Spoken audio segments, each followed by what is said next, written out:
Should Xbox stop talking about Fable? Well, I have an article that I want to react to because there seems to be a change in strategy with marketing, and many people are endorsing the new approach to not really talking about a game or showcasing a game until it's close to launch. We're seeing things like Armored Core 6 and other games not really coming out and being officially announced, not really showing gameplay until you're within 6 to 12 months of the game releasing. And Fable is obviously a game that debuted and was first announced in 2020, and here we are in 2023 still just largely getting trailers that don't have raw gameplay. They have glimpses of what gameplay might look like or simulated in-game or in-engine gameplay with a lot of great cinematic scenes to set the tone, but we don't have a launch date. We have no idea how much closer this game is to completion, and we don't even really have an idea of what the game will comprise other than an RPG, open world, graphically not bad, but also not crazy strong either. It's sort of in the middle. And I'm excited about Fable, but I'm sort of agreeing with the mindset of why are we showing games and talking about games so far in advance to the point that it almost becomes annoying, almost becomes a nuisance. I've even said recently that for the showcases that we're seeing, it would be better to really save room and only primarily focus on the games that are upcoming, that are right around the corner, or at the very least coming in the next year. And we did see that trend during the Xbox Game Showcase. To their credit, most of the games said 2024, so that's a pretty full, 18 months. The next 18 months is pretty full, with a lot of the stuff landing next year, not really this year. This year's got some big stuff with Starfield and with Forza Motorsport, but then it did seem like most had gotten shoved into 2024. And the generic date of 2024 can quickly become the infamous tweet image with the body of text where a game gets delayed. I'd be interested to see what you think. Leave a comment below before we take a look at this article. Would you prefer the sort of strategy or the marketing approach to not really talking about games so early? Because especially now with Fable, it's likely going to be a 5-year span from the time it was first announced to when we actually get to play it, and that's actually good for development. We want development cycles to reach, I think, minimum 5 years, which means you kind of don't want to talk about them until you're close to things coming to an end. So The Gamer wrote this article that says we need to start hearing about games later in the development cycle. Please don't tease a game that won't be out for another 3 years. And something that I've talked about with these showcases recently is that, especially when you don't even have gameplay, I don't even have an idea of what some of the PlayStation games were. I thought that was one of the biggest mistakes that PlayStation made with their showcase was, as an example, Fair Games. I have a basic idea that it's some kind of a heist game that you maybe play with other people against other people. I think that's what it's going to be, but then Concord was nothing. It was just purely cinematic. I have no idea what that game is going to be about. Now, obviously, you can go and you can find blog posts and press briefings, but that's not really the point, is it? If I come and watch your showcase, if I take time out of my day, then actually show me something. Don't give me these generic trailers that don't really communicate anything. All right, let's see what they have to say. When Fable was first announced in July of 2020, very little was known about it and seemingly very little had been done. Only in December 2020 was a lead writer hired and a narrative designer was hired in January of 2022. That's not even that long ago, if you think about it. I mean, that's crazy close. That's a year and a half ago they hired the narrative designer. Only this week in June 2023 were we shown the first in-game trailer of Fable at the Xbox Game Showcase. Before that, fans had been afraid that the game had been scrapped completely because of how long it had been between updates, and of course, this isn't an isolated case. Well, it's more than that too. We were hearing rumors they were having difficulty with the engine because they are using the Forza Tech engine, which is a beautiful engine. I mean, Forza games always look very good, but we have no idea if it's going to translate that well into an open world RPG. Now, it's not specifically just that team working on it. They have gotten other people on the team and more people that are, maybe not just making car games, but are accustomed to making these types of games. But that doesn't mean the engine itself is conducive to the game development. So some of those rumors have certainly, I don't think, been put to bed. I didn't necessarily feel like the trailer they showed at the Xbox Game Showcase calmed my worry and concern, because it largely was, even according to some of the developers, what was apparently gameplay was animation, sets being shown off. Some people were referring to it as a cinematic trailer, and these are people that actually worked on it. So I think even in their mind, this wasn't really a gameplay showcase. It was primarily a cinematic trailer, but it was done in-game to give us an idea of art style and vibe and feel, which I definitely prefer that over purely CG. Now, there's other rumors here they're going to talk about. I can already see Star Wars getting mentioned. The one that hurts most for me personally is the Star Wars Knights of the Old Republic remake, which was announced at the PlayStation Showcase in 2021, but now seems to be in development hell. I have doubts that it'll ever come out, and if that's the case, I'd rather not have heard about the remake at all. I actually totally agree with this. I've even talked about that with respect to Hellblade 2. I do feel like these companies are sort of speaking out of turn. I feel like they brought Hellblade 2 to the market way too early.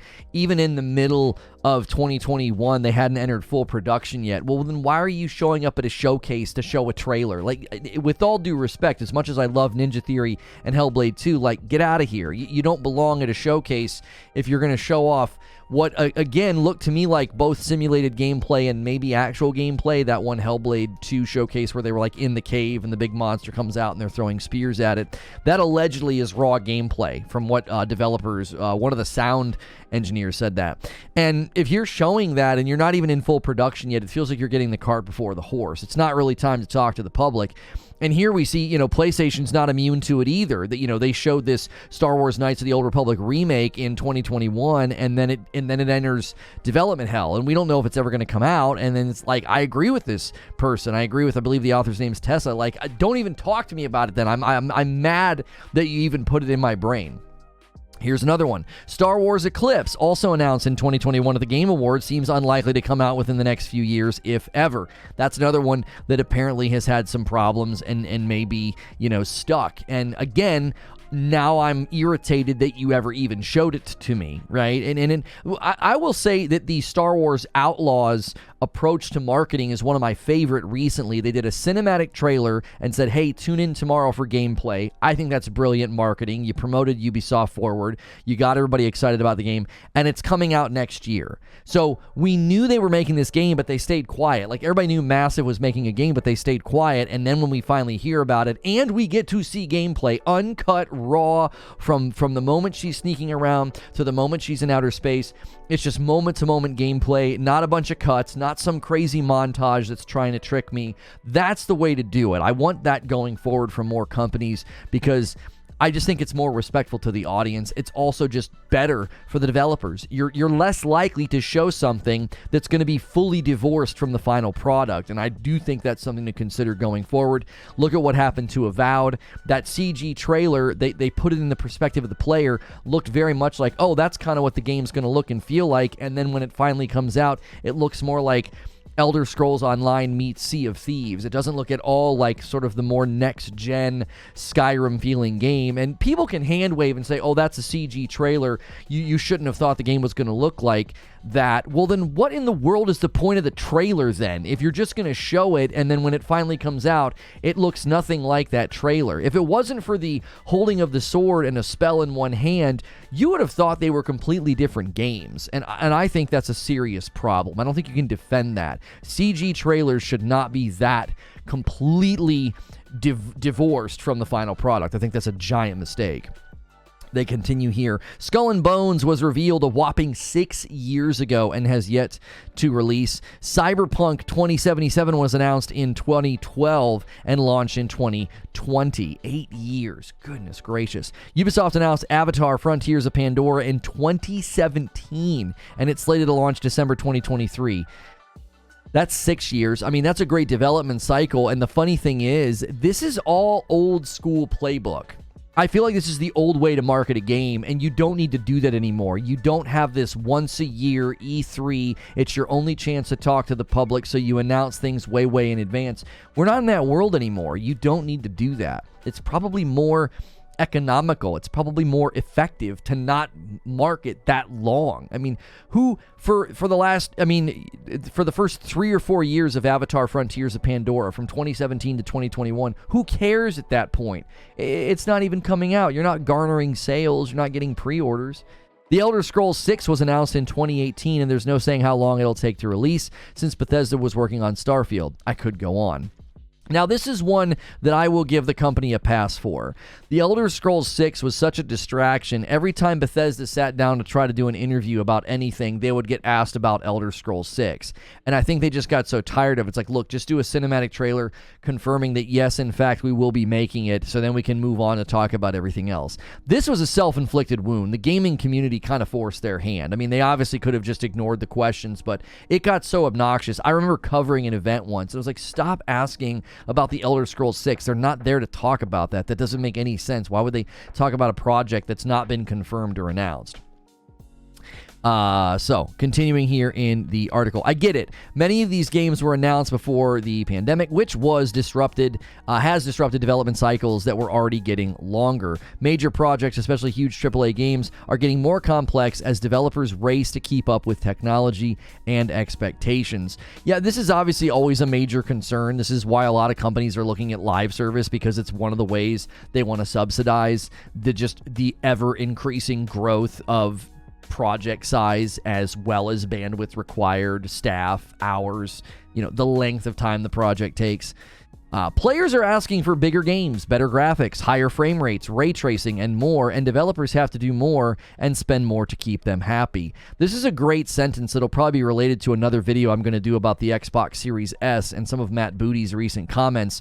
I mean, square his comments with this, that people want bigger games, better graphics, higher frame rates, ray tracing, and more, and developers are going to want to give it to them. So that's an interesting subject all on its own. Separate video, though. It's unsustainable for industry trends to keep moving in this direction, but until we all realize that, developers will keep striving for bigger and better technological feats. That's going to take more time. Yeah, at this point, I've seen commentary from people in the industry about, we just need to accept that game dev is going to take 5 to 6 years all of the time now, and expecting it to be shorter than that is ridiculous. This is why I kept telling people to stop talking about Hellblade 2 coming out this year. I was like, there's no way they built that game in less than 2.5 years. That's just ridiculous. They're not a large team. It's an ambitious title. I was glad to be right on that one. Even 2024, even late 2024 feels like a short dev window for that game. But do we really have to all be hearing about projects before they've even been started? So early in the development cycle, there's hardly anything to go on, and projects get canceled in the early stages all the time. I think you're going to see more and more of this. Sony recently in an interview talked about how they cancel games all the time, and that's why I hope that means we're no longer going to be seeing games super early. I mean, that was one of the criticisms of the PlayStation Showcase, was they really only showed what's coming in the next 12 to 18 months. They didn't reach beyond that, and a lot of people concluded oh, they must not have anything. And it's no, I think they're shrinking the marketing windows, because look at what happened with The Last of Us Factions 2. It might be getting canceled. It's completely on hold at this point. People were thinking that was going to be a surprise drop this year in 2023. Well, look what happened. You announced it at the Game Awards, and then you ran into some snags, and it wouldn't surprise me at all if that's one of the reasons PlayStation started keeping more of their projects close to their chest. It might be in part related to what happened to Factions 2. There's no way to say when a game will be finished, or in many cases if it will be at all. The fact that it's impossible to plan out a 5-year development timeline and actually stick to it, trying to do so leads to crunch and misery. And people need to understand that as well. People act like complaints about crunch in the gaming industry, they're like, well, everybody has to work mandatory overtime or double shifts sometimes. I don't think people realize how extreme it is in the gaming world. It's not like you had to work a long weekend. It spans for months and years sometimes, completely ruining people's health and mental health. And the bad thing is it actually has depreciating returns. You actually get worse work from people in these conditions. It doesn't actually help the project. Projects get extended, time is lost to unavoidable issues, and it's impossible to get it back. It's also misleading to announce huge games for future consoles, knowing that they'll drive sales, but that your game might not ever make it to that console at all. For example, the announcement of Metroid Prime 4 in 2017 might have driven the sales of the Nintendo Switch, but it doesn't come out until the Switch 2 is made. But if it doesn't come out until the Switch 2 is made, consumers might start to feel like they were swindled. This is such a good point. Even Nintendo is not immune to this. Everybody's taken a turn announcing something well before they probably should have. And I think it's just, I actually think this is good for people to hear and think through. Getting all angry and critical of Xbox or PlayStation or Nintendo, really anybody, being like, well, we want to know what's coming. You didn't make enough big announcements. Would it have been that helpful for PlayStation to talk about games coming out in 2025 or 2026? Like, what's the point of that? And then there's the risk that the games might never show up. You got factions, you got the Metroid Prime announcement, you got this situation with Fable getting stretched out for forever. I actually think shorter marketing windows is the future, and we just have to accept it. It's going to change the nature of these showcases and the announcements that show up. I'd much rather hear about a game for the first time knowing it's not going to be delayed 4 times before it reaches consumers, if it reaches us at all. It's disappointing for players anticipating future projects, and it's harmful press for developers who really are just doing their best to manage a massive multi-year project. Yeah, the devs always take the brunt of the criticism, and a lot of these decisions with respect to marketing announcements and timelines, it's not even up to the developers. They're just doing the best they can beneath sort of the corporate structure of these companies and the, I think, unhealthy relationships at times with the publishers themselves. During the Xbox Game Showcase, I was so thrilled to hear about games for the first time and know that they will be out within a year, like Armored Core 6 and Like a Dragon Infinite Wealth. I would not be any more excited to play these games if they had been revealed 6 years prior. This is such an excellent point. Your excitement actually is higher when you see something and you're like, oh my gosh, that's months away. That's almost here. That I think is key. And my only lingering fear with Star Wars Outlaws is the reason it has that quick turnaround time on the launch date is because Disney wants a Star Wars game every 6 months, and look what happened to Jedi Survivor. It's been like a month since their last patch, and they just recently said, oh, patch 6 is on the way. I mean, it has a 68% on Steam, deservedly so, runs bad. They did not fix all the issues. They fixed some, and it still runs poorly on my PlayStation 5. I get screen tearing and frame drops, and I saw somebody say they had a similar experience on the Series X. Now, some people look past it, or they turn on like variable refresh, but these games are clearly, so many of them, not ready, and that's just not the way to handle it. I think a shorter window so the game can come out when it's ready is a much better attitude. Months before it's ready to release is perfect. Giving the hype cycle just enough time to build, years only leads to frustration. And we saw that frustration with many people with Fable. They said, are you serious? Like, stop talking about Fable if you don't have a date and you don't have actual gameplay. I mean raw, uncut gameplay, not this simulated in-game stuff. Don't tell me about a game until it's nearly done. I beg you. At the very least, don't give us BS cinematic trailers that can't possibly be reflective of the final product because of how far out your endpoint is.